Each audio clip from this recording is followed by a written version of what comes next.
I'm Mary. I'm with the campaign, obviously. Some fun flight delays today, so we're not starting right on time, but Michael has landed at the Manchester airport and is jetting over here. So to start off, we're going to begin with a little audio-visual presentation, and then Michael will arrive.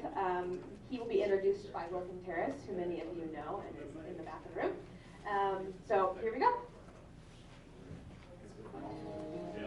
In the second grade, my class was asked to line up in order of whose family had been here the shortest period of time and whose family had been here the longest. My father's family had been here since the Mayflower. My mom and her parents were Polish Jews who survived the Holocaust, who lived in Warsaw after the war was over and then went to Stockholm for a year and then Mexico City for a year and finally came to the one place in the world where they thought they could rebuild their shattered lives, and that was the United States of America. My mom was the only one in the family that could speak any English. She went and enrolled herself in the New York City public schools and graduated. Their joy of being Americans was completely unadulterated. They loved this country and they loved what it represented, and that's meant something to me from the time I was very young, and now it particularly means something to me when we have Donald Trump in the White House, the most anti-immigrant, anti-refugee president that we have ever had. My dad worked on Capitol Hill and had other jobs in the State Department, and he taught us that public service was noble, and I believe it is. I am out of patience with a Washington that actually isn't serving people well and hasn't served people well for a decade, long before Donald Trump arrived. And I think we can do better. We have to restore opportunity for every American so that every American benefits when our economy grows, and we've got to restore integrity to the White House, and that's why I'm running for president. I remember when my parents sat me down and told me that they were holding me back in the second grade because I had something called dyslexia. I had no idea what they were talking about. And I remember a sense of profound disappointment that my classmates were going to go on ahead of me. And because some teachers who really cared intervened and I persevered, my dyslexia hasn't held me back. And actually, now I think it's actually a strength. I followed my wife, Susan Daggett, to Colorado. She's a public interest environmental lawyer.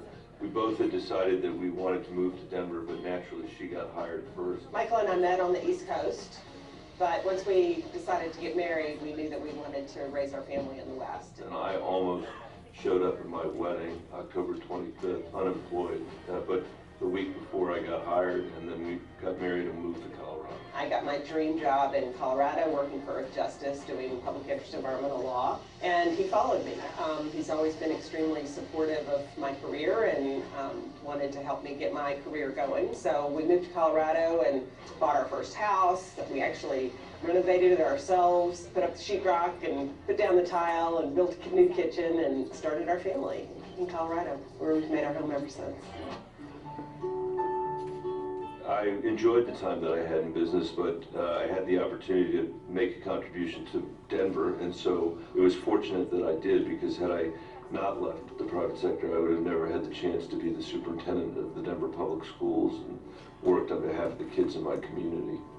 People used to say to me all the time, "You don't know anything about K-12 education," when I got that job, and you know what? They were right about that. And like with anything else, the key is assembling a team of people that are better at doing their jobs than you will ever be at doing their jobs, and marshaling them together to put them against a real challenge. In that case, a school district where the kids were marooned in schools that were not working well enough for them, and we had to, as a community, make an enormous amount of change.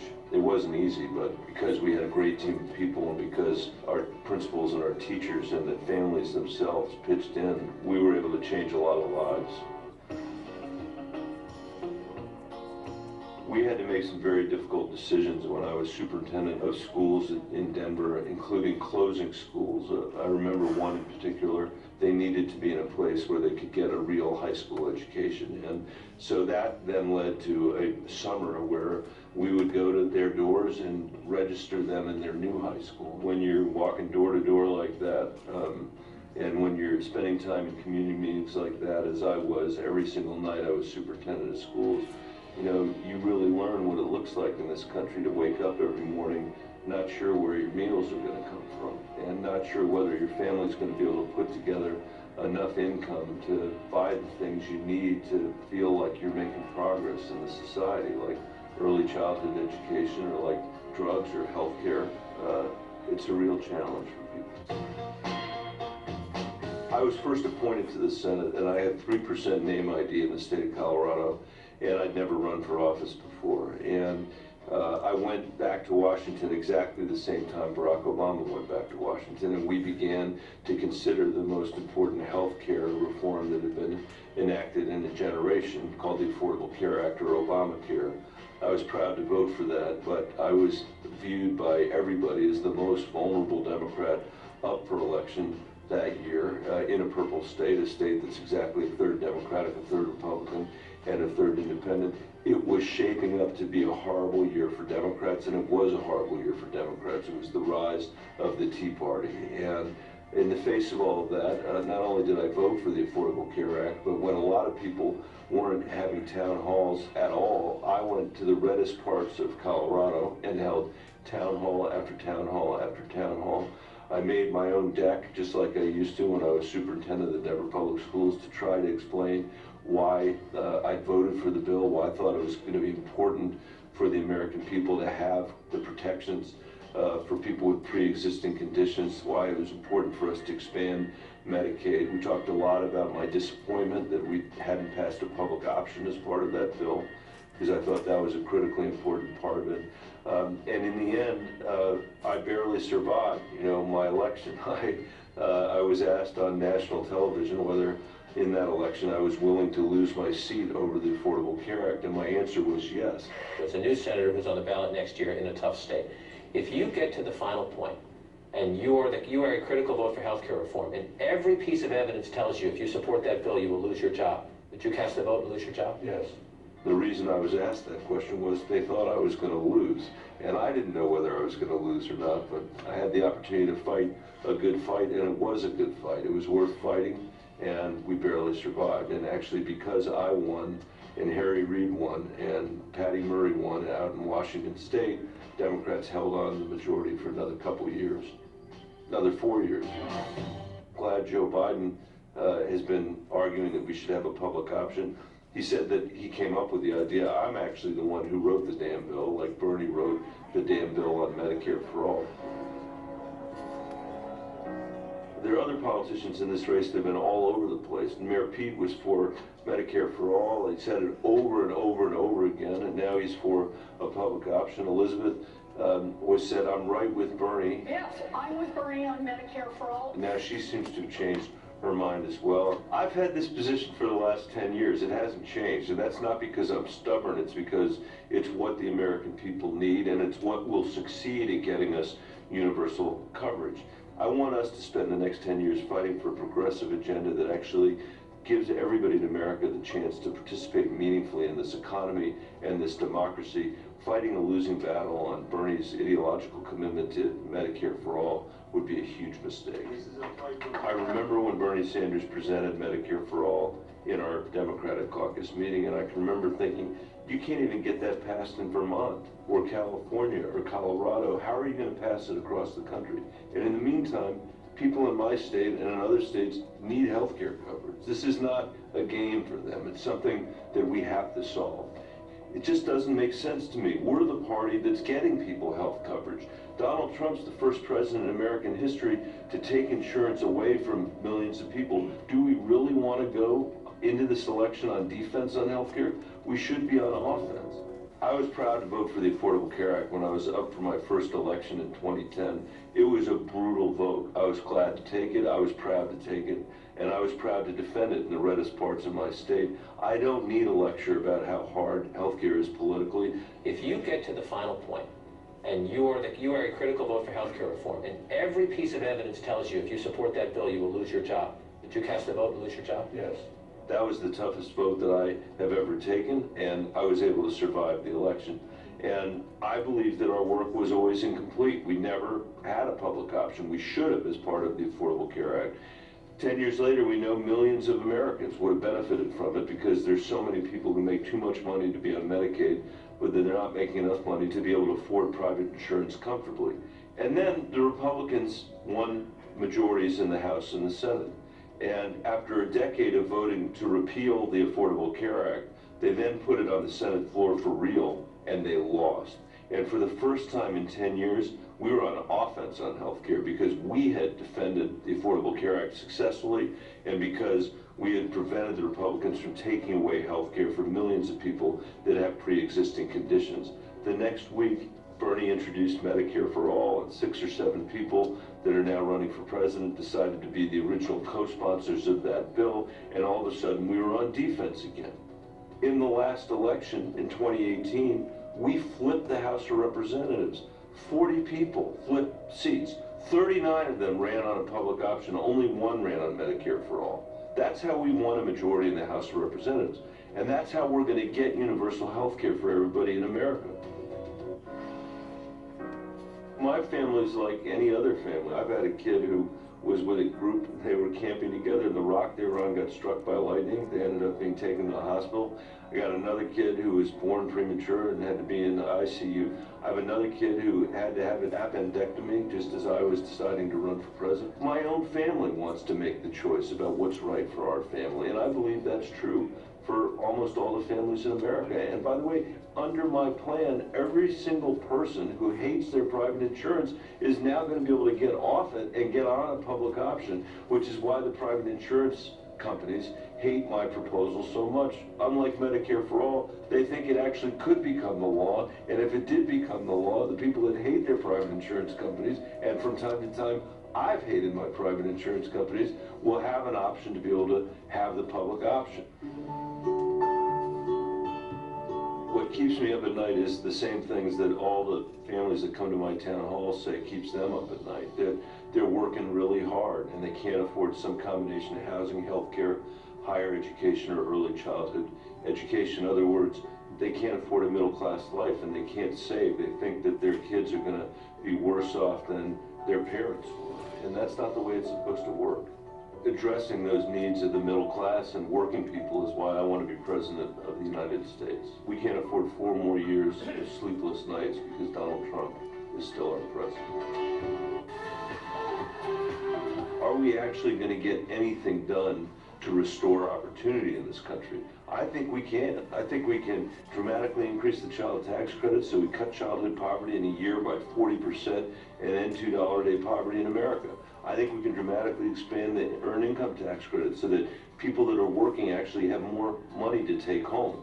I think we can enact paid family leave and raise the minimum wage and address climate change. And I think that will actually make a difference for the people that the Democratic Party is supposed to be fighting for. But as the only school superintendent to ever run for president, I'm a lot more interested in free preschool than I am in free college. While we're at it, we ought to be thinking about the kids that are graduating from high school but not going to college. The 70% of kids that today can only earn a minimum wage when they graduate from high school and who ought to be able to earn a living wage. And that's why I'm running for president.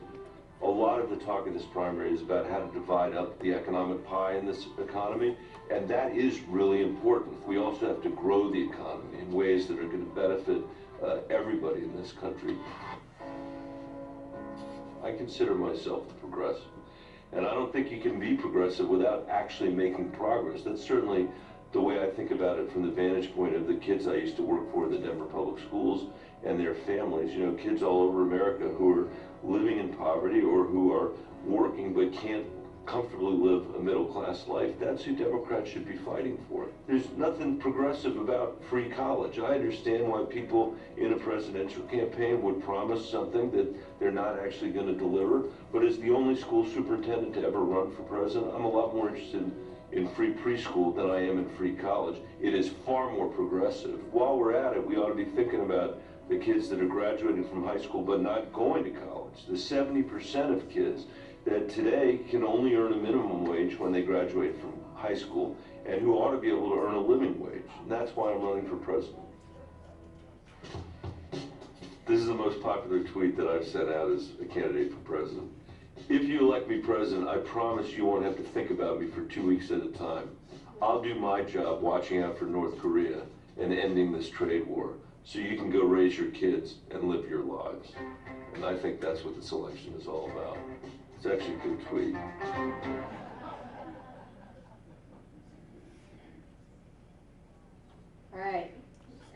Wilkin Terrace here. So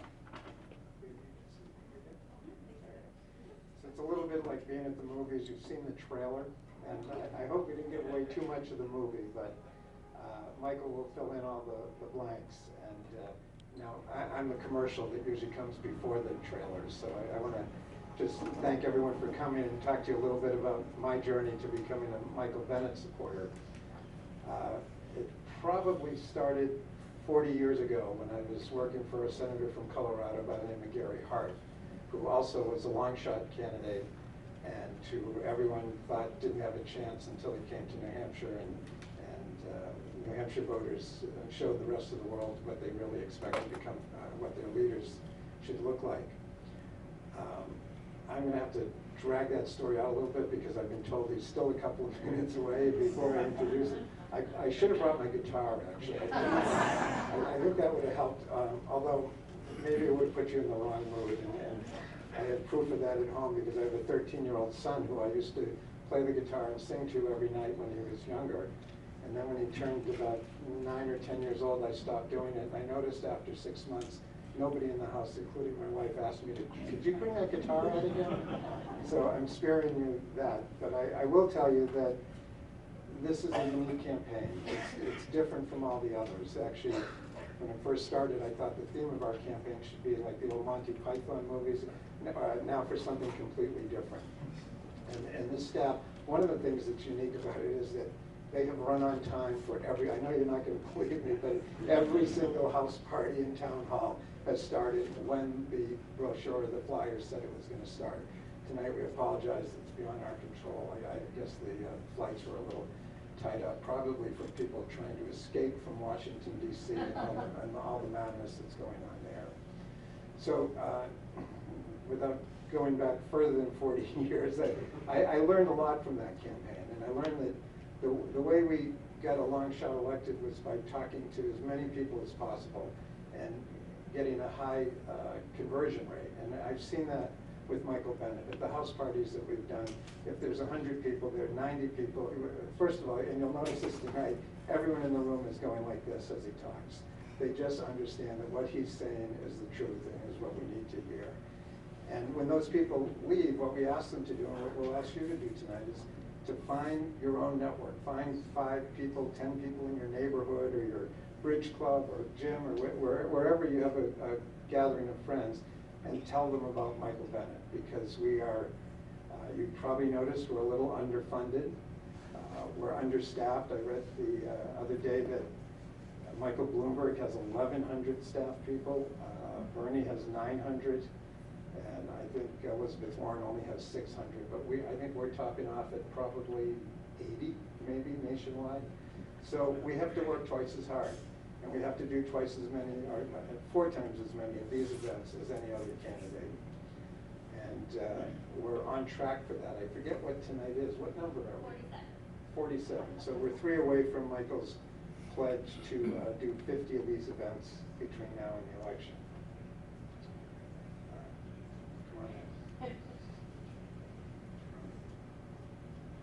So New Hampshire is known for being able to look candidates in the eye, meet them face to face, and realize whether they're speaking the truth or whether they're just telling you what you want to hear.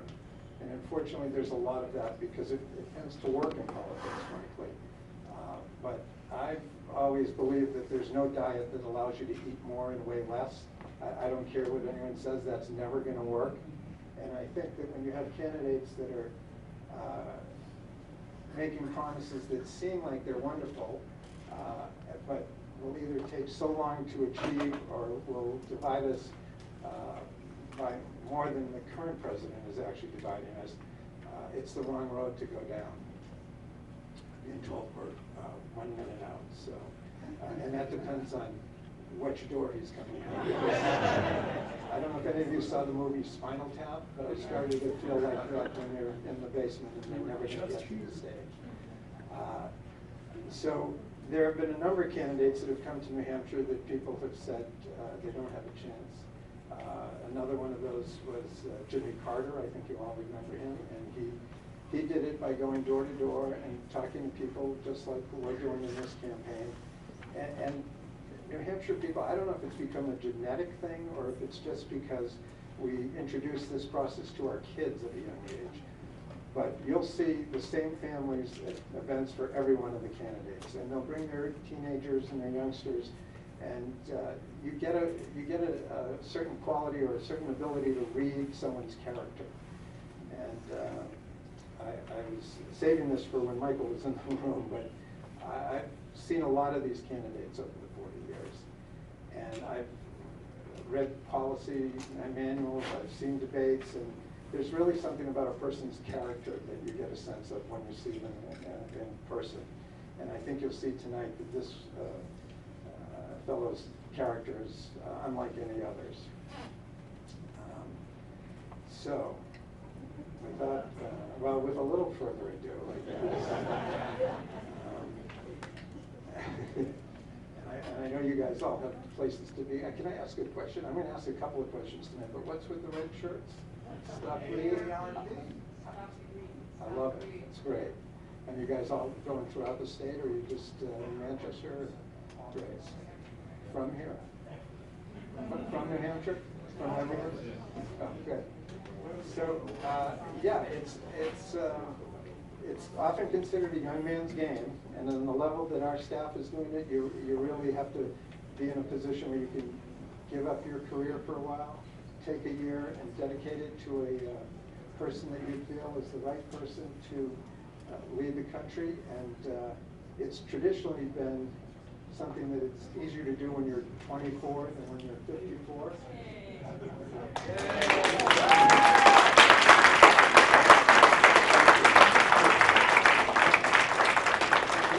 I had my guitar here earlier. And How was it? It was terrible. So now for the formal introduction, I will say that I was just asking some questions of the audience. We have some AARP members. So my big question is, are you ready to make some history?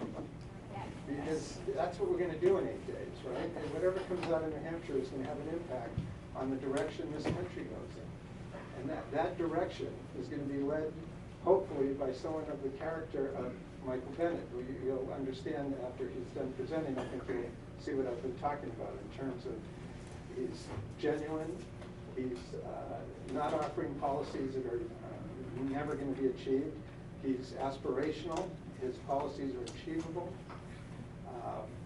and I think you'll understand the difference between him and the other candidates. So the other question I have is, have you seen Michael Bennet before? All right, thank you. Thank you. I think tonight will hopefully put you fully in our camp. These events are the most important thing to our campaign. As I said before, we're underfunded, we have been understaffed, but we have not underserved the people of New Hampshire. Michael spent more time here than any other candidate, and I think he'll agree that the house parties and the town halls have been as much a benefit to him in validating and helping him prioritize his policies as they are to us in making our decision on who to support for president. So I think that I should, they've seen a number of the commercials, so they have many of the key points of the real deal, so I'm not going to go into that. I'll let Michael do that, but I think, again, the thing that separates him is the character and the genuineness of his policies, and the fact that, I think you'll see why we like to call him the opposite of Trump. There's nothing more important. All the polling shows that the #1 issue this year is beating Donald Trump. I like to think that that means more than beating the man, Donald Trump. I think there's a plague of Trumpism that is happening in the country that needs to have someone switch the direction of where this country's headed, and I think that Michael's the person to do that. So I'm going to turn this over to you.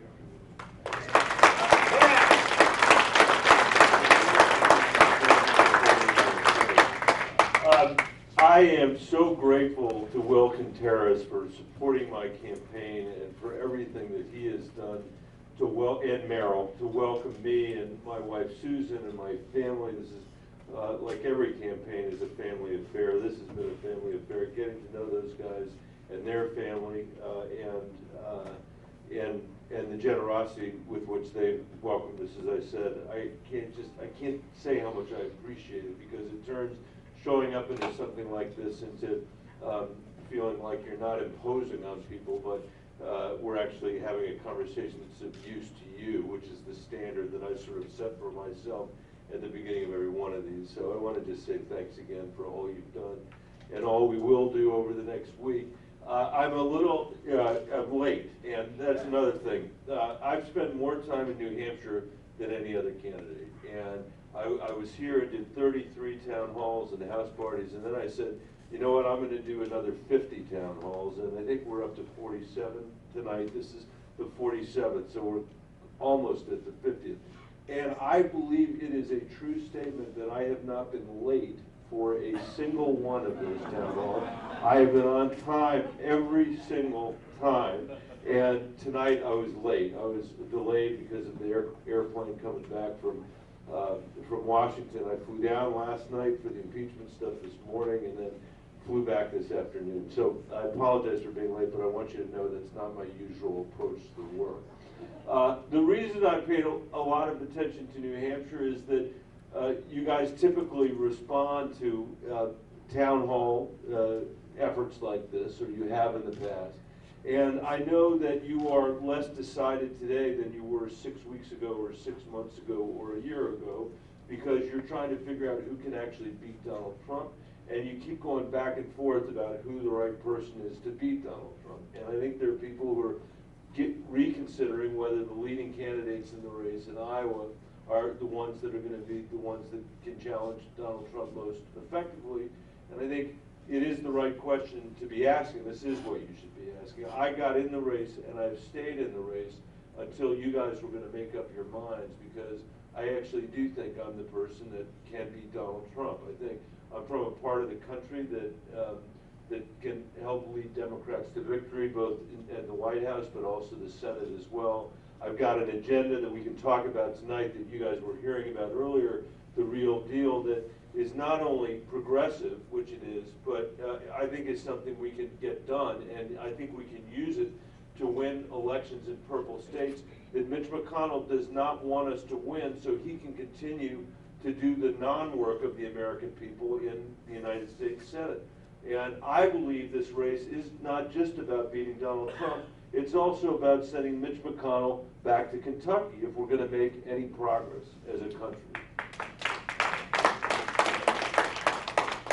And I think the real deal gives us a real chance to do that. Sometimes people talk about, you know, what they're going to spend all their political capital on. I think that actually we have the opportunity to build political momentum around a plan that gives working people in this country a real tax cut, cuts childhood poverty for kids living in the United States in a very material way, puts us in a position to have an economy that actually works for everybody, not just the people at the very top, which is what we've had over the last 50 years. Restores America's leadership in the world, which we have to do because we have seen what the cost of no leadership from the United States has been over the last 3 years, and how dangerous the world gets in a real hurry. And the opportunity to restore integrity to the White House, restore integrity to Washington. You know, I don't think, let me say it this way, I think the American people ought to be able to wake up after the next election, and if they're having a conversation with their kid or their grandkid about virtues like integrity and like honesty and like fair dealing and patriotism and commitment to community, that they can point to a photograph of the President of the United States in the newspaper and say, like that person. And if you elect me president, I can assure you that I will be that person, because I do think out of 330 million people, and let me tell you something, every day I spend on the Senate floor, I became more convinced of this. Out of 330 million people, I am the living, breathing opposite of Donald J. Trump. And I think that's what we need to beat Donald J. Trump, and I think that's what we need for us to be able to govern the country again. As Will said, beating Trump's not enough. We have to figure out how to govern this country again. And when I'm sitting on that floor seeing people not even allow evidence to come into the only trial in America that we're going to have on this subject, to say that it's a fair trial when there's no evidence and no witnesses, it shows you just how far out of whack we are. And I don't think the American people want us doing this. I think the American people actually want us doing our work, investing in infrastructure, you know, doing immigration reform, getting universal health care through a public option, driving economic growth for everybody. And I think we can do it, and we can't throw up our hands, and that's why all of you are here. Will's right about this too. You have the chance, unlike a lot of other Americans, to make history in this state, and you've done it before. And I hope you're going to do it again this time. I suspect that somebody's going to come out of New Hampshire that's going to be really surprising to the talking heads that have been watching this campaign for the last year. And I hope that's going to be me. I really would love your help. Thank you. I would love your help getting there. But tonight, let's have a conversation. I often say to people, please ask me the questions you wouldn't ask another politician, or bring me the criticism you wouldn't bring another politician, because you might be worried that you would hurt their feelings. I'll get you in 1 second. You might be worried that you're going to hurt their feelings. I was an urban school superintendent for many years of my life before I was in this job. You cannot hurt my feelings. It was beaten out of me a long time ago. By the way, that was the Denver Public Schools. There's 95,000 kids in my state of Colorado, mostly kids of color, mostly kids living in poverty, and with a budget 3 times the size of South Bend, Indiana, just to pick one village in Indiana. Yes? Yeah, the United States government, as recent years, has begun imposing and enforcing federal income taxes on people who live in other countries, people who are no more American than you are Indian, or that Ted Cruz is a Canadian. These are people who happen to have been born maybe while their parents were attending school here, graduate school, or border babies born on the USA side, and then they go to Canada where they live, that's their country. Okay, you get a birthday card in the mail. Oh, Grandpa sent me a check for college. I like my other grandfather better. He sends toys. Mom and Dad tell you to write your name on the back of the check because it's written out to you, and they tell you to write your name on this bank form. Decades later, you're facing criminal charges and devastating financial penalties for failing to report your, quote, foreign, unquote, bank account in your hometown, in your country, because you're classified under U.S. laws as a United States citizen, and you didn't report that bank account to the U.S. Treasury, whereas you don't even live in the United States. That's called the Foreign Account Tax Compliance Act. And the Democrats have been more in support of this than the Republicans have.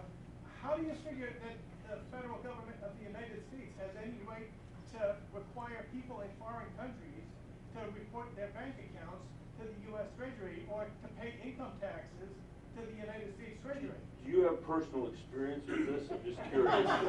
No, I'm serious. I don't, but you know, I certainly read about it. I'm certainly with these people. You should check out the website IsaacBrockSociety.ca. For example.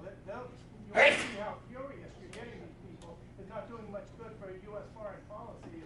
People in Canada are that furious at the U.S. government. Imagine other parts of the world where they could get killed because the bankers find out that they were born in the United States. The word gets out that they're American. You know? Well, thanks for raising it. Actually, nobody has ever raised this issue with me. I mean, it's a matter of first impression. But I do know this, that there are Americans who are living abroad, not just people that are born here and move there and have no affiliation with America, but actually people who are working abroad and who are suffering double taxation because of the way our system works, and I think that is unfair, the stuff that I've seen. There are also issues related to the money laundering statutes in this country that sort of have unintended consequences for Americans who are living overseas that we need to think about as well. There's an effort in the House of Representatives to try to work on these questions, and but I'll take back your thought as well. So thank you. I appreciate it. Yes. Hi. Nice to see you again. Beverly. That's hard to do, so don't expect that to happen. She has done like 44 of my town halls, including some from before the 50 town hall commitment. So it's nice to see. Yep, yeah, nice to see you too. We have some concerns about some things that are happening here, nationally and as well as in our state. I have some personal encounters with folks who are finding it very difficult to afford their prescription medications because of cost. I was talking to someone the other day. Their son is traveling 150 miles up to the Canadian border because he can buy the same vial of insulin there for $32 that he pays $300 for here. And insulin's now subject to deductible, so that's cash money out of his pocket. I was also talking to a couple whose son, adult child, unfortunately he had leukemia, and he was underinsured. So they're approaching retirement age and they have to put a second mortgage on their house to pay for his chemo. And then as part of my AARP work, I was talking to a woman at the filings in Concord, and she related a story to me about her mother. And unbeknownst to her, her mother was rationing her blood pressure medicine, taking it every other day, suffered a devastating stroke, and is now institutionalized probably for the rest of her life. So, if elected president, what would the first thing you would do to help lower those costs? Thank you very much. Thanks for raising it. And thanks for the stories that you told. They are very they're consistent with stories that I've heard for the last 10 years on the trail in Colorado. And, you know, the only thing that reliably provokes tears in my town halls, other than my performance in the town halls, is our medical system and our healthcare system, and what the choices that it's forcing families to make, for seniors to make, that nobody else in the industrialized world has to make, and it's really shameful. And drug prices are one of those things. You know, people are commonly, I meet people all the time that are having to make choices between buying their drugs or buying food for their family, buying drugs or one drug and not another drug, using, as somebody who takes medication myself, I know using it one day and then not the next day leads to trouble, and these are the choices that are being made all the time. So the first thing I would do is require the federal government to negotiate drug prices on behalf of the American people. That is long overdue. It is a part of my health care proposal in this race, which is called Medicare X, which is the public option. Bernie says, and he wrote the damn bill on Medicare for all, and he did. And I wrote the damn bill on the public option. And it contains within it a requirement that the federal government negotiate drug prices. I don't think people in our country should pay more for drugs than people in other parts of the world, and including in Canada. And that's going to require a different relationship with the pharmaceutical companies in this land than we have had before. Donald Trump proposed fixing this problem, and he's literally done nothing to address it. So this is another one of those campaign promises he made but didn't keep. So that's what I would do. Thank you. And by the way, you guys are not now precluded from asking questions just because you're wearing a red shirt. You're welcome. You don't even have to stick with AARP stuff. Yes. I know you have to. I know you think you have to, but you don't have to when you're here. Beverly will get mad, but I will. Not at you. She'll never get mad at you. Wonderful. Hi, I'm Norma. I'm 27 years old, and I'm here to talk to you about Alzheimer's. So 1 in every 4 unpaid caregivers is someone from my generation. Alzheimer's disproportionately affects women, communities of color, and I haven't really heard much about what people plan to do to address it. So I'm curious, when you think about the public health crisis that Alzheimer's and dementia is creating, how are you going to support my generation, millennials and Gen Zs? Are you trying to get somebody looking for Mayor Pete? No, I'm just kidding. Thank you for that excellent question. I was on a panel here in Manchester about long-term care, and there was a person down at the end who was a caregiver for Alzheimer's patients, and she talked about how she had come to do this. You know, she was in a very low-paid occupation before she did this. I can't remember what it was, and her own mother got Alzheimer's disease, and she spent years and years and years taking care of her mother before her mother died. And then her conclusion was not, man, do I need a vacation? Her conclusion was, I'm really good at working with Alzheimer's patients, and so I'm going to dedicate my life to doing that. I said, you should get a medal for what you've been doing. And this is a set of issues that I've actually been working on for a really long time. In fact, years ago, your old, I don't mean old in age, but your former Senator Kelly Ayotte here and I co-chaired a caucus in the Senate on long-term care, trying to figure out how to answer. Actually, we did that work with AARP, trying to figure out how to create answers for people that are having to interrupt their lives to take care of loved ones and who are not in any sense compensated by our society for what they're doing, giving up their earning potential and giving our own economy a hit because they have to stay home. And increasingly, it's people taking care of their parents and their kids at the same time. So this is going to be even more of a challenge for us going forward throughout our entire society. We've got to figure out ways of finding ways of rewarding it. With Alzheimer's in particular, I think the most important thing we can do is increase our funding commitment to Alzheimer's research, because as you were noting, if you just look at the trends of how many more people are going to be affected by Alzheimer's, if we don't find a cure to it, it will swamp our economy and it will swamp our healthcare budget. And that's not a reason to do it, but it's a reason to work to go quickly rather than more slowly. And at every opportunity that I've had in the 11 years I've been in the Senate, I have voted to increase funding for Alzheimer's, and if I were president, I'd continue to make sure that it got the funding that it deserves and that you need. Can I ask you a follow-up Sure. question? Funding for research, super important. But when you look at 99% of clinical trials have failed to date. The fastest you're able to really get anything from a molecule being discovered is like with people's 15 years. And so beyond funding and research, which is very important, and I'm grateful for all that you've done to support it so far, what are kind of other I'm very grateful you asked that follow-up question. Thank you. So years ago, I worked with a colleague of mine named Richard Burr, who's a Republican from North Carolina. And we were concerned, we kept having patients come to see us saying, we can't have access, we're not having access to medicine as quickly as we can. You know, the world is moving so much faster with the decoding of the genome, with the personalization of medicine, with what we've learned about, with the quantum computing that's coming. And the FDA is too slow in the approval of these new drugs. And I wrote a bill called Breakthrough Therapies legislation.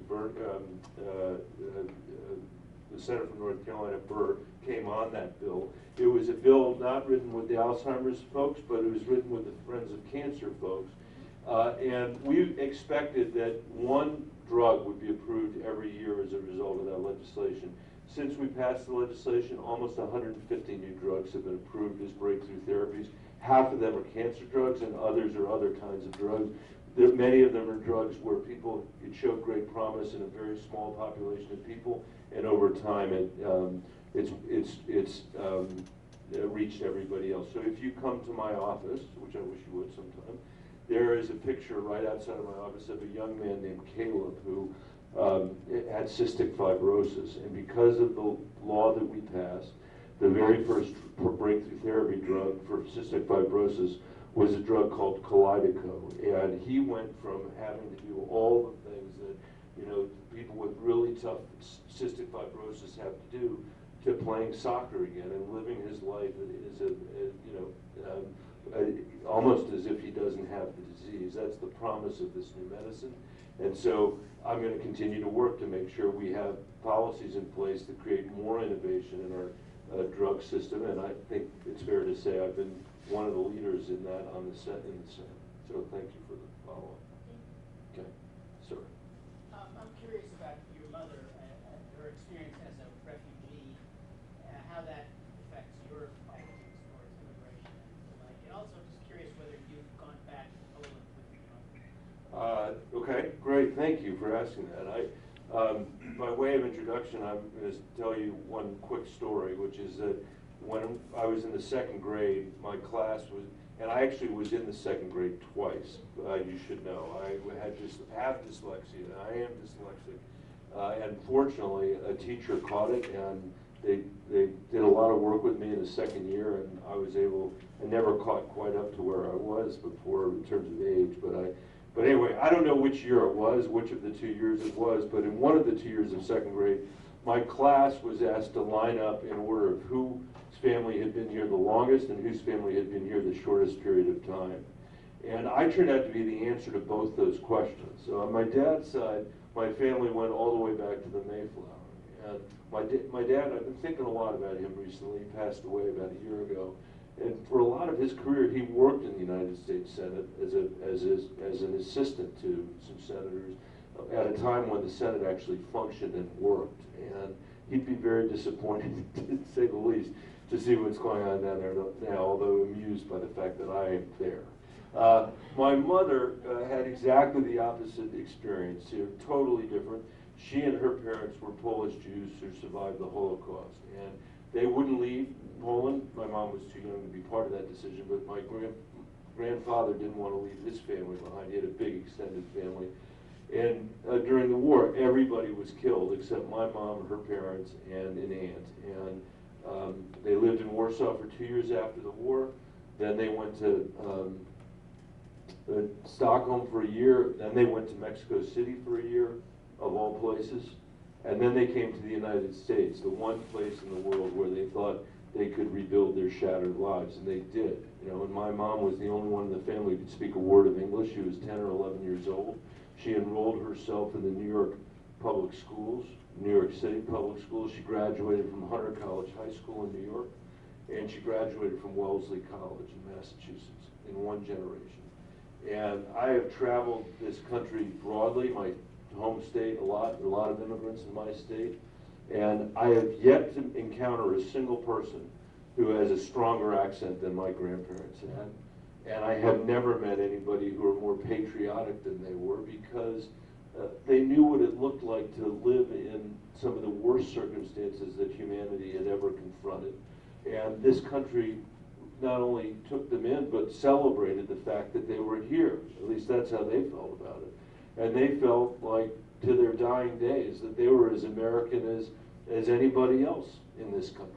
And I was raised to believe that as well. And when, you know, my mom, when the first day that we had the situation at the border where kids were separated by the federal government in the name of the American people at our border, a border that Donald Trump has turned into a symbol of nativist hostility throughout the entire world, my mom called me up and she said, I see myself in these kids being separated from their parents, because she was separated from her parents during the war. And she knows what that does to a person for their entire life, not just for the time that they're separated.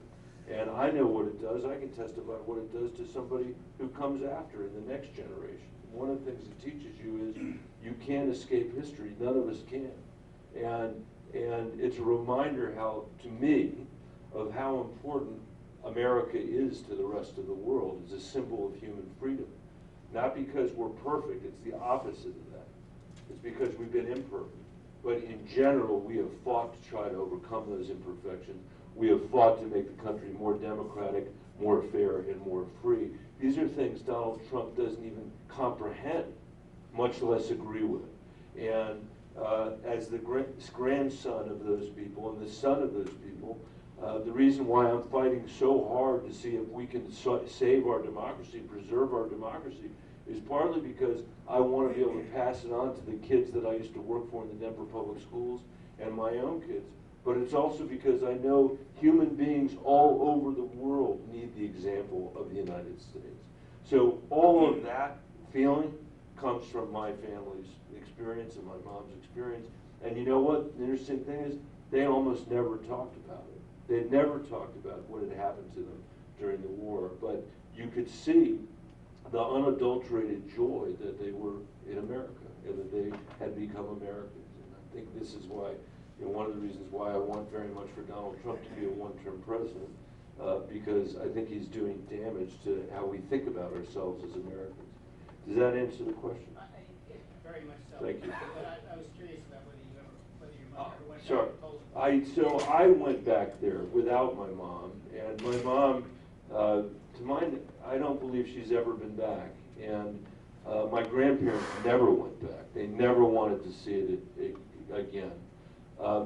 I went back, and I can remember, going to Warsaw and just being overwhelmed by how depressing it all was, because the whole city had been leveled, completely leveled, and they've rebuilt some little part of the Warsaw to look like the old city that was there, but the rest of it is all just, a combination of Soviet architecture and apartment blocks. That's my memory of it. It may have changed, but that was my reaction. Thank you very much.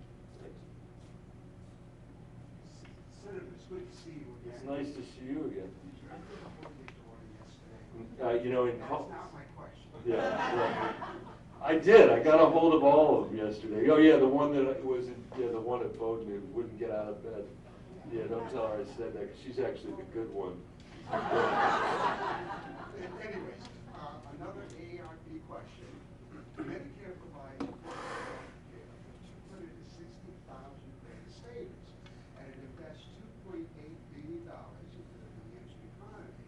Seniors and people with disabilities are depending on Medicare for affordable health care.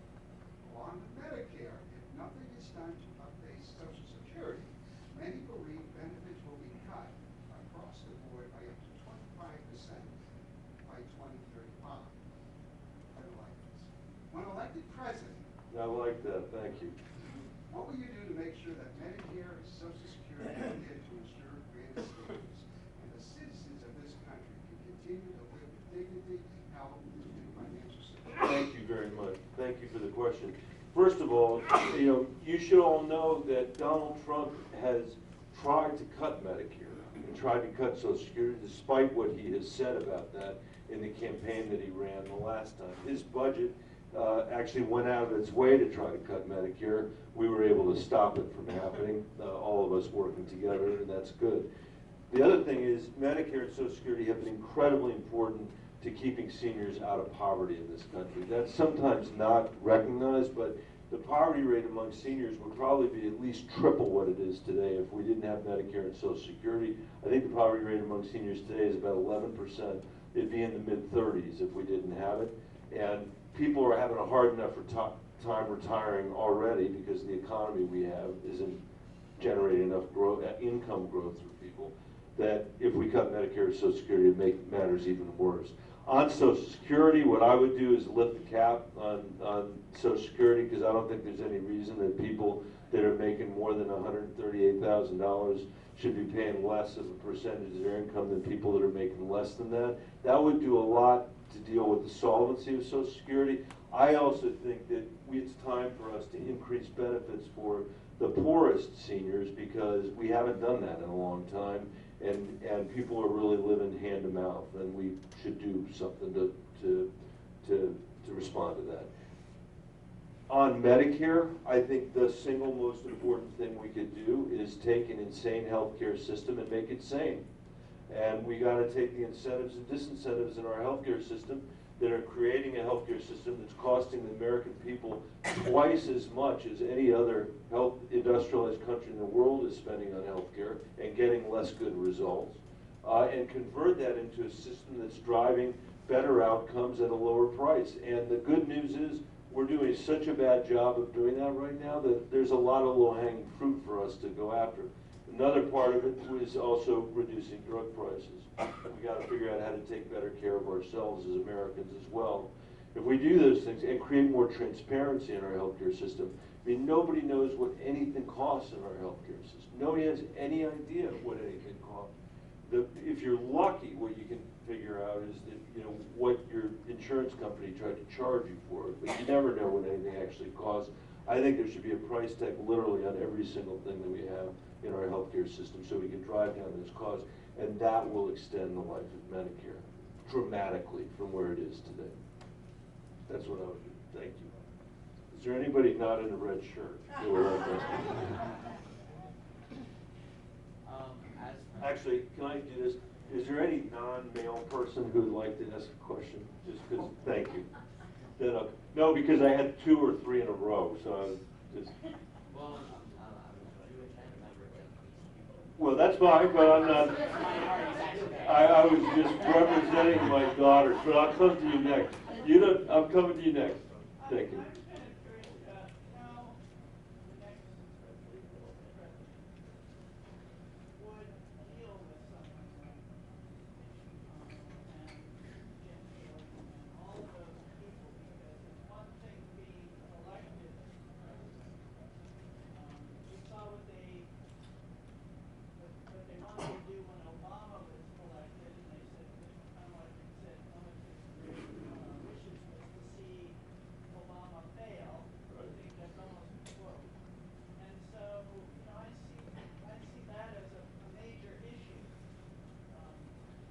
Can everybody hear the question? Great. The question is, what are you going to do about Mitch McConnell if he's still there? Because and others, and what are you going to? And because it's one thing to be elected president, it's another thing to actually get anything done. And how can you get anything done with those guys sitting there? That's sort of a paraphrase.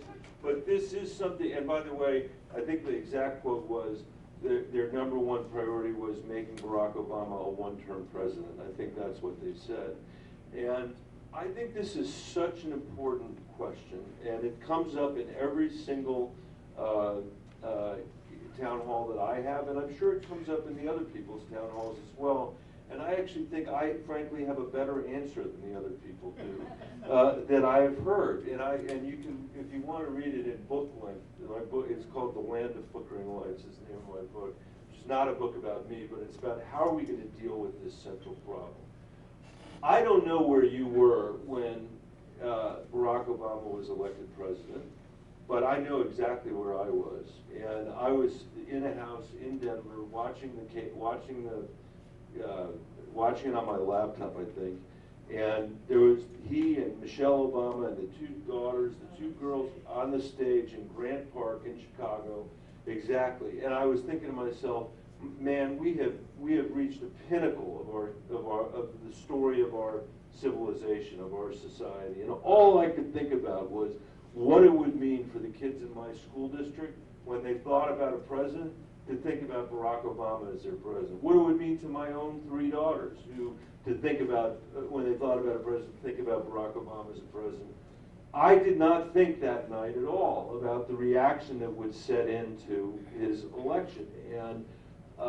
And that reaction has been profound. A month after I was doing that, I found myself in the United States Senate. I was appointed to begin with. That's how I got there to begin with. And that was shocking enough. But what was also shocking was during the course of my election, which was in 2010, a terrible year for Democrats. And I'm running in a purple state. I was the most targeted Democrat, the most vulnerable Democrat. And it was right at the time of the rise of the Tea Party. They're now called the Freedom Caucus. They're that cast of characters that you were referring to, that Mitch McConnell is sort of sitting on top of. They all went to Washington sort of as a result of the Affordable Care Act and with Sarah Palin's talking points stuffed into their pockets about what the Founding Fathers were doing when they created the United States of America. And since that time, you know, we held on to the majority in 2010 because I won, Harry Reid won, Patty Murray from Washington State won, but we lost it in 2014. And since that time, these people have immobilized our exercise in self-government. They're the reason why we can't do anything. And even straightforward things like passing an infrastructure bill. When China is building 3,500 miles of fiber optic cable to connect Latin America with Africa and back to China to export the surveillance state of China, we can't even fix the roads and bridges that our parents had the decency to build for us, much less build the infrastructure that our kids and grandkids are going to need in the 21st century. And it's because of their ideology. I'm going to tell you, but I'm just going to, this is a long wind-up, but I'm going to tell you. Because I'm even going to add one more thing, which is I was on the Gang of Eight in 2013 that wrote the immigration bill. You know, with John McCain was the lead Republican. We got 68 votes in the Senate. It went to the House of Representatives. They invoked this thing called the Hastert Rule, which some of you may know is named after a guy who's now in prison somewhere. And it meant that the Tea Party had a veto on what was the Democratic view of the Senate, not big D, small d Democratic view that represented 68 votes. That happened over and over and over again when I was working there with President Obama. And I think the answer to it is twofold. One, we have to beat them. We have to win in purple states. If we don't win in purple states, there's no reason for them to change their tune. By the way, it would help us to end partisan gerrymandering in the Congress, and I'm the first member of Congress in either the House or the Senate to write an anti-gerrymandering bill, and it became part of the work that Nancy Pelosi did when she put her reform efforts in. So it would be good to get rid of, you know, gerrymandering. But what we really have to do is win, and that means winning in states like Iowa and Colorado, and it means not losing in states like New Hampshire. It means winning in states like Maine and Arizona. And this is not going to be, you know, it's running in these states is not the same as running in the Commonwealth of Massachusetts or in California. You know, we have to have an agenda, and that's the second part of this, that actually speaks to people in these purple states. And that's why my climate change agenda looks a lot like the other people in this race, except in one respect. It says we ought to pay farmers and ranchers to sequester carbon in their soil. We ought to pay foresters in New Hampshire to sequester carbon in their timber for the same reason. And it's not just about the sensible nature of doing that.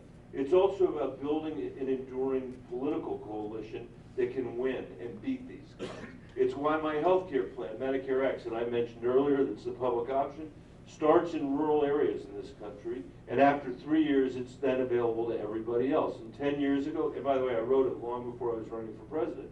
10 years ago, people who might have said, you know, I don't want any part of your Bolshevik or socialist plan, are actually now saying, thank you for thinking of us first, because there are millions of us living in rural areas that are making too much money to be on Medicaid, but not enough money to be able to afford private insurance. There are in urban areas as well.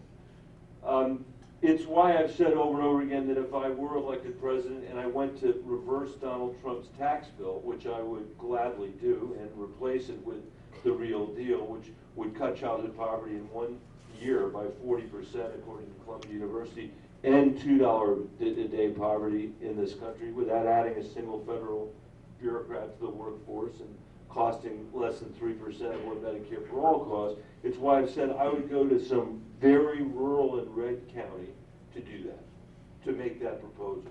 And I would say to the farmers and ranchers that were there, please come, because I know, because you're farmers, you're numerate people, and I'm a numerate person, at least compared to some of the people running for president in this cycle. And we're going to all bring our calculators, and we're going to sit there, and we're going to go over the math. And I'm going to invite the Fox News people too.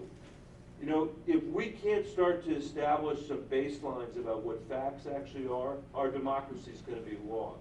The minute we do start to establish those baselines, I think, we're going to be able to overcome Mitch McConnell and be overcome those intransigent people that surfed in there on a very undemocratic agenda, on small d undemocratic agenda. And I think this is the central question in our political life right now. On both sides They do, but let me tell you one, I'll give you an argument about this. For people on our side, if there are people on our side who think they should participate in it, here's my argument. Mitch McConnell is trying to do something totally different than we're trying to do. Donald Trump is trying to do something totally different than what we're trying to do. They can enact their agenda in the rubble of our democratic institutions. Because all they're trying to do is put right-wing judges on the courts and occasionally cut taxes for rich people. That's the extent of their ambition. That's it. That's it. If you want to solve climate change, you can't do it 2 years at a time. You can't. And our current politics is all designed with that in mind. I put my ideas in for 2 years, it gets ripped out. I put them in for 2 years, it gets ripped out. I put them in for 2 years, it gets ripped out. That has been our healthcare debate for the last 10 years, is exactly what I just described. And I think actually instead of that, when it comes to climate, we need something that we think of as American climate policy, like we once had something called American foreign policy. And when a president was elected, whether they were a Democrat or a Republican, they knew what their job was with respect to the Soviet Union. And they knew, and with respect to the Cold War and the transatlantic alliance. We didn't win the Cold War 2 years at a time. But to do that, we need a politics that looks totally different than what we have today. Sometimes people hear me say that and they say, oh my God, you're so naive. How can you ever going to believe that these guys in the Republican Party in Washington are going to believe that climate change is real? We ought to do something about it. And my answer to that is twofold. One, what's naive is thinking another 10 years of the politics that we've been playing are going to deliver what we need on climate change, or I would say, for that matter, on anything else we care about, from infrastructure to schools, or even our banking system. And that's what is really naive. Instead, I think we have to create a constituency for change out in the country that can allow us to close over a broken Washington, D.C. Washington will never fix itself. It will never fix itself. And we need a new set of ideas, I think, to fix it. We need a lot of other reforms, too, around money in our politics and gerrymandering and lobbying, but I'll save that for another answer, unless you have another part 3. Well, no, I want to be practicing. I was wondering about term limits. Do you think that is part of changing the dynamics in Washington? The question is, what about term limits? Do you think that's... When I got to Washington, I was 99th. I was also the youngest senator, but that lasted for 1 week, and then Kirsten Gillibrand showed up. I mean, maybe 2 days. She showed up, so I'll never be that again. And in the time that I've been there, I've gone from 99th to something like 40th, which is lightning speed in the history of the Senate, because we've had such massive turnover. We have lost... we still have people, there are people there that is true, that have been there for 200 years or something like that. And some of them have acquired some wisdom over time, some have not acquired wisdom over time. There are a bunch of new people, and we have no middle management left in the Senate. And I think part of the reason why it's as dysfunctional as it is that we don't have that middle management. It takes some time to figure out how the Senate works to begin with. And the reason I'm really against term limits is this. I think that if you give the politicians term limits, but you don't have term limits for the lobbyists will control Washington even more than they do today. You gotta have politicians that can understand how the system works. You gotta have people understand what the nature of the corruption is. And if you don't, it's gonna be really hard to fix it. I have had a bill for 10 years that I think would make a difference, which would say that if you've had the privilege of being a member of the House or a member of the Senate, you should accept the lifetime ban on ever becoming a lobbyist in Washington, D.C., because over half the people that retire, leave the Senate and leave the House and don't retire, become lobbyists in Washington, D.C. I think that does send a terrible message to the American people about what we're doing there. If we did that, if we overturned Citizens United, if we ended partisan political gerrymandering, I think those things together would do much more to fix what's broken down there than term limits. Yes, sir. I'm just wondering what you're doing to address the stigma of mental health care and expand access to health care. I think that we should treat mental health care just like we treat health care. It should be we should think of health care and mental health care as the same thing, so that there isn't a stigma. We don't have stigmas. We don't hold stigmas for most people that acquire a physical illness, and we shouldn't for people that have a mental illness. And mental health care has been underfunded in this country since Ronald Reagan was president of the United States. And that sense that I get in New Hampshire that people are worried the schools, people are worried about the healthcare system, people are worried about access to addiction treatment, people are worried. Everywhere I go, people say, we're worried about mental health care. And as somebody who spends a lot of time with teachers, not just because, not just when I was superintendent, but ever since, because I spent a lot of time in schools and classrooms. When you go sit down with a group of teachers these days, you are as likely to hear about mental health. In fact, I'd say you're more likely to hear about mental health than you are issues like about class size or compensation. These are other issues you do hear about too, because people in America feel the strain in their families. They feel the strain in their communities. Usually I start these town halls by summarizing the last 10 years of town hall meetings I've had in Colorado, and I'll just use this as an opportunity to do that now, and that is people coming and saying, we're working really hard, but no matter what we do, we can't afford some combination of housing, health care, by which they also mean mental health care, higher education, early childhood education. The families that I work for in the Denver Public Schools who are working 2 and 3 jobs and therefore aren't coming to my town halls would say something like that. They would say, we are killing ourselves, and no matter what we do, we can't get our kids out of poverty, no matter what we do. And that is what, that's the anecdotal result of an economy that has worked only for the people at the very top and has not worked for anybody else. And over that period of time, what has the government done to help? What have we done to help? Nothing. We've got a healthcare system that's bleeding us dry because we're spending twice as much as any other industrialized country in the world, as I said earlier. And we have decided that our priority is spending $5 trillion since 2001 cutting taxes for the richest people in America. We've spent $5.6 trillion on these 2 20-year wars in the Middle East. And from the vantage point of people living in New Hampshire or Colorado who are concerned about what the safety net looks like and what our access to mental health looks like, we've just lit all of that money on fire. By the way, none of it was paid for, all of it was borrowed from the Chinese. To put yourself in a mind of how crazy this is, think about it in these terms. If the mayor of Manchester came to you, those of you that are from Manchester, and said to you, I've got a really good plan. I'm going to take out more debt than we've ever taken out as a city. And you would say, that concerns me. Why are you doing that? What are you going to spend the money on? And if they said to you, well, I'm not going to spend it on roads and bridges, I'm not going to spend it on sewers, I'm not going to spend it on the schools, I'm not going to spend it on mental health, I'm not going to spend it raising teachers' salaries, what I'm going to do is take the proceeds of that money and I'm going to give it to the 2 wealthiest blocks in Manchester of households. And that literally is what the Republican tax policy has been since 2001. And had we spent that money investing in our country, 12 or 13 trillion dollars, there's no way it would look the way it does today. And that's what we have to stop doing. And I think if we stop doing that kind of stuff, we're going to be amazed at the amount of resources we actually have to deal with I added it all up once. I've sort of lost it in my mind, but we could have literally fixed every single road and bridge in America that needs to be fixed. We could have fixed every water system in America that needs to be fixed.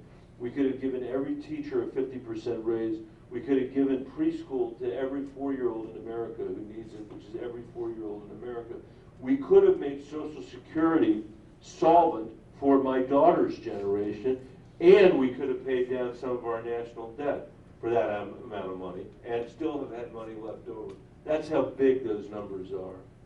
That's how destructive those choices have been. And that's why we need a new president. I mean, Donald Trump is just doing the same thing, same old playbook. So thank you. And I apologize for having, it's very common to me to do that though, because I think about my daughters. We have time for one more. No, let's take it. Is there a non-male question? Yes.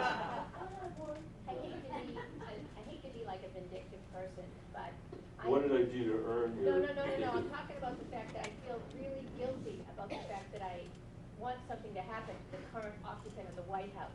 I don't want that.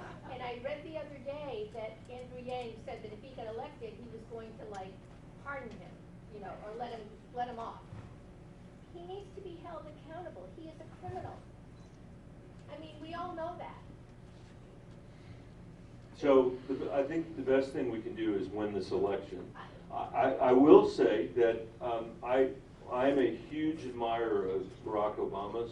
I'm a huge admirer of Barack Obama's, but I do think a mistake he made, and I think I know why he made it. The mistake he made was saying, you know, we're going to turn the page on the Iraq War. We're going to turn the page. Not we're going to hold some oversight hearings to understand how we got into this war to begin with, why we've stayed there as long as we have, and what we're going to do after Iraq and Afghanistan, not to have another long war like the two that we've just had. I think the result of that was nobody's ever been held accountable for those decisions that were made, and in those two cases, you know, our own War College has now told us that there was a winner of the Iraq War, and that winner was Iran. And that if you read the Washington Post stories about in the last couple of months about the Afghanistan war, what basically comes out is after the first 6 months of doing what we need to do with Al Qaeda, we've just been lying to the American people about what's going on over there since then. So I think in that context, I'm not somebody that would want to turn the page on this stuff. And I do think people need to be held accountable, and especially a president like this one who has stonewalled the Congress in ways that no previous president ever has. I mean, Richard Nixon never stonewalled the Congress the way Donald Trump has stonewalled the Congress. And now Mitch McConnell is using the Senate rules to cover it up. And it's disgraceful. I mean, you've got John Bolton, who wants to testify, and the United States Senate is writing its rules so a willing witness can't come forward and give testimony. We can't get evidence in. You know, Friday night, after the record was closed in the Senate trial, that's when DOJ decided we're going to put out, you know, we're going to notify the court, it was the last possible minute, that there are 24 emails that relate to the president's misdeeds with respect to Ukraine. So I think that, look, I think he is lawless. That's how I would put it. He is lawless, and he believes he's above the rule of law. We can't be lawless ourselves, because the country will collapse if we are, but that doesn't mean we shouldn't hold people to account when they need to be held to account. So afterwards, he will be held to some account? I think he should. But to me, though, the most important thing is we need him to be a one-term president. Right. And those of you, I hope there aren't many of you left. I started this primary season with meeting a lot of people who sort of thought anybody could beat Donald Trump. Let me tell you something, that's not a risk we should be taking. That is not a risk we should be taking when you think about the fact that, you know, we had never elected a climate denier before we elected Donald Trump president. He's the first climate denier to occupy the White House. And he wasn't shy about it. You ask yourself, well, how did he get elected? How in the world did he get it? It should be disqualifying if you're a climate denier. And actually, I mean that on moral terms. I believe that on moral terms. But I also mean that on political terms. It should be disqualifying. How did it happen? It happened because he won an argument with the American people where he said, if we deal with climate, we'll destroy the economy. If we ignore climate, the economy is going to be great. That is a preposterous argument. It is a ridiculous argument, but he won it. And that's an argument I don't want to lose again to Donald Trump, and whom we nominate is going to be a big part of answering that question.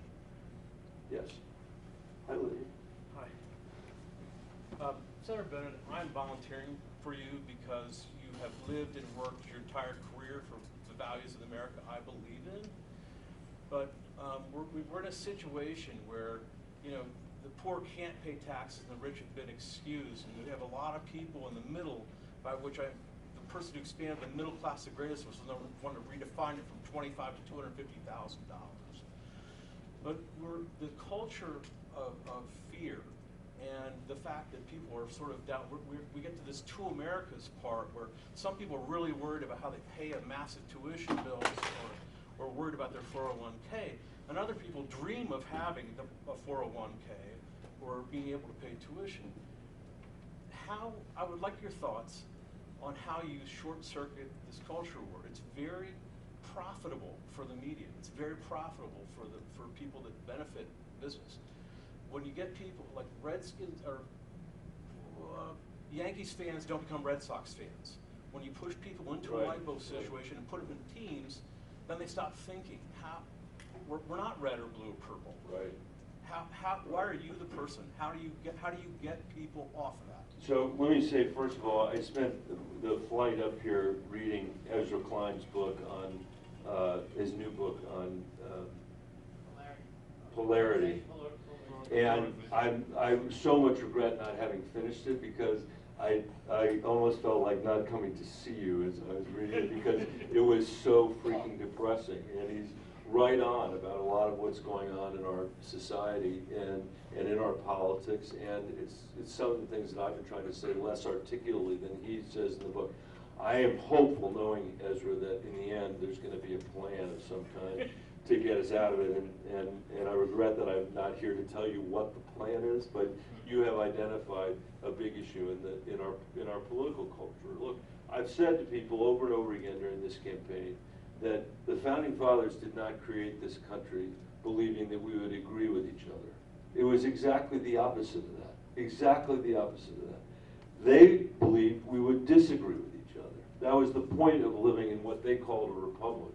And by the way, that's only become more true over time. The more democratic we have become, the mistakes they made that we've overcome has made the country more democratic.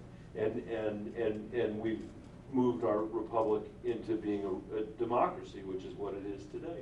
And in a democracy like ours, you should expect people to have these disagreements. And I think our expectations of what should come out of those disagreements are exactly what the founders' expectations were. That's what I think they should be.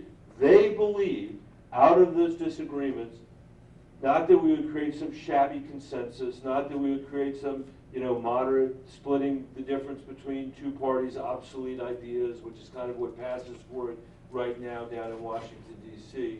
Not a bipartisan agreement that suits the needs of politicians, but not the needs of the American people, which I have seen happen over and over again. In fact, some of the finest moments of bipartisanship are ones that serve the politicians well and don't serve anybody else in America. What they thought we would get out of that disagreement was a more imaginative and more durable result than any king or tyrant could come up with on their own. That's what they believed. And they were Enlightenment thinkers who really thought that in debate and discussion, that's why we have a Senate, that's why we have a House, that's why we have three branches of government, one of which is an independent judiciary, one is an executive. That's why you have the freedom of the press, we have freedom of the press. That's why you have freedom of speech. That's why we have freedom of religion. That's not the only reason we have freedom of religion, but that is a reason. And that's why we have the right to petition our government. All of those things are meant to put us in a position of making that more imaginative decision. And if you want this not in big philosophical terms, let me just give you my personal experience. The worst decisions I make are the ones that I make at home by myself, not contending with someone else's point of view or experience or perspective. And we have completely lost that in our national politics. And that, I think, is what we're fighting for. That's what I'm fighting for, is a sense that every single American, I don't expect many Americans to agree with what I say. That's not the point. What I want is for every single American to have, in a sense, a piece of the rock, because every single American does. Because they're a citizen of this pluralistic society, a citizen of this democracy. And I believe to the core of my being that we are stronger the more ability that individuals have to participate meaningfully in that democracy, meaningfully in that economy. That's why I left a good job in the private sector to go be superintendent of the Denver Public Schools with an intervening stop in the city and county of Denver. Because the idea that we would accept for a moment a country where our education system is actually reinforcing the income inequality that we have, instead of liberating people from their circumstances, which is our education system today, is an indictment of our democracy. And we can't have a democracy that will work unless we've got schools that work. Like, I wish this were much, much, much higher on Bernie Sanders' agenda than it is. I mean, I share his diagnosis of the difficulties that we're facing because of the economic inequality that we have and because of the lack of economic mobility that we have. There probably are two people who speak more about that in the Senate than Bernie and I. You know, it's just, what are we going to do about it? You know, and the answer in my mind for that is not free college. You know, the answer for that is free preschool. And what do you do for the, thank you for that. And what do you do for the 70% of kids that are graduating from high school and not going to college? So you can put them in a position where when they graduate from high school, they're leaving with a year's worth of community college under their belt and with the skills to be able to earn a living wage, not just the minimum wage. If we did that, and my plan says $50 billion a year over 10 years, that's $500 billion to reform our high schools and to reform our community colleges so that we actually are transforming the lives of millions of Americans. We could transform the American economy. So this is not a matter just about redistribution. It's also about how the economy grows. And does it grow for everybody? And if you're not educated, it's not going to grow for you. And if you don't have access to, you know, somebody who's going to teach you a set of skills that's going to pay you, it's not going to grow for you. And I think that, you know, I've called for $6 trillion of additional spending in this race. I've showed you all how I'm going to pay for all $6 trillion for a range of, a sense of what the range looks like. Elizabeth's at 41 trillion, Bernie's at 55 trillion. That's far more than we're going to spend as a federal government in the next 10 years as it is, even if we enacted none of that stuff. And I think it's possible you can win a Democratic primary promising that kind of free stuff. It is impossible for me to imagine, or very challenging for me to imagine, that you can win a general election doing the same kind of thing. And the thing that drives me nuts is I think the stuff that I've proposed, if we were focused on it, would actually change the outcome for working people in this country and for people living in poverty in this country in a more compelling way than the other proposals that have been made in the race to date. Because I'm focused like a laser beam on the town halls that I had in my swing state out in the middle of the country. That's a third Republican, a third Democratic, and a third Independent. It gives you a different perspective than folks that are running in Vermont or running in California. And listen, you know, Bernie deserves huge credit for his consistency, for his honesty, for his integrity, and for his ideological commitment. I give him credit for all those things. I just disagree with him on how we're going to create opportunity going forward. And you know what? We live in a democracy. So the fact that I disagree with Bernie doesn't mean he's wrong necessarily. It means that through that disagreement, maybe we'll get to an even better idea. And that's how this is all supposed to work.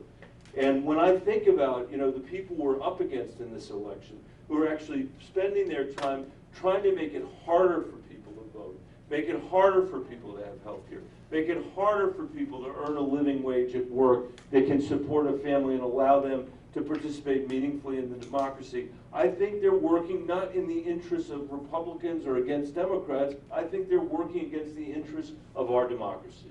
And that's why this is all worth fighting for, and why we all need to be part of it, and why we can overcome these changes, or these issues, these dramatic challenges that we all confront. And it is worth fighting for. My grandparents and others that lived in this country fought a lot worse stuff than we're fighting right now, and they were able to overcome it. And I think we'll be able to overcome it in our time as well. It's frustrating, it's scary, but I think we should not feel burdened by the moment that we're in. I think we should feel privileged by the moment that we're in. We should feel privileged that we live in a country where we can make a difference. And all of you showing up here tonight can make a difference. Next week you can make a difference in this election. I'd love to have your help. And between now and November, we can register every single person in this country who is not now registered to vote, and make sure that every single person who is eligible to vote actually votes. And I'm telling you this, if we do that, we will solve all these problems that we're confronting today. We really will. From climate change to healthcare to figuring out how to get an economy that rises for everybody and moves us past the divisive politics that we're in today. So thanks for being here.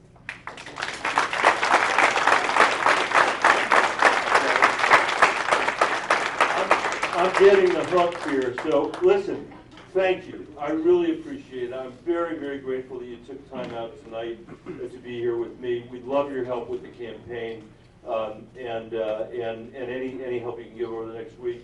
And thank you for on behalf of my daughters and the kids that I support for the Denver Public Schools and kids just like them all over the country for caring about this democracy. It's tough to sit down there in Washington and be with a bunch of people who seem okay with not preserving that democracy for the next generation of Americans. Our parents and grandparents preserved it for us. We need to preserve it for the people coming after us, and that's what this is all about. So, thanks.